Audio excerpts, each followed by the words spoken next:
Ve'al hanisim, ve'al hapurkan, ve'al hagvurot, ve'al hatshuot, ve'al hamehamot she'asita lavoteinu bayamim hahem bazman hazeh. Al hanisim, ve'al hapurkan, ve'al hagvurot, ve'al hatshuot, והמלחמות שעשית לאבותינו בימים ההם בזמן הזה. Now that's only sung on Hanukkah and Purim. And here's the English translation. We thank thee also for the miracles, for the redemption, for the mighty deeds and saving acts wrought by thee, as well as for the wars which thou didst wage for our fathers in days of old at this season. Now the next parts for this part for Hanukkah, we do it so infrequently and we don't really have a tune. So I'm just going to read it in English.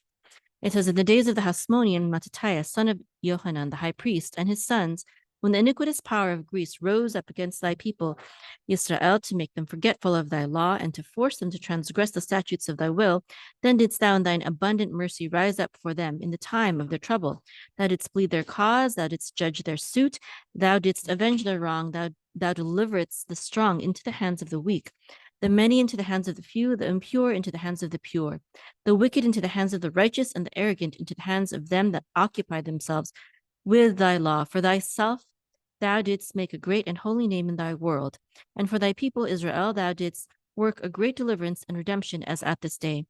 And thereupon thy children came into the oracle of thy house, cleansed thy temple, purified thy sanctuary, kindled lights in thy holy courts, and appointed these 8 days of Hanukkah in order to give thanks and praises unto thy great name. For all these things thy name, O our King, shall be continually blessed and exalted forever and ever.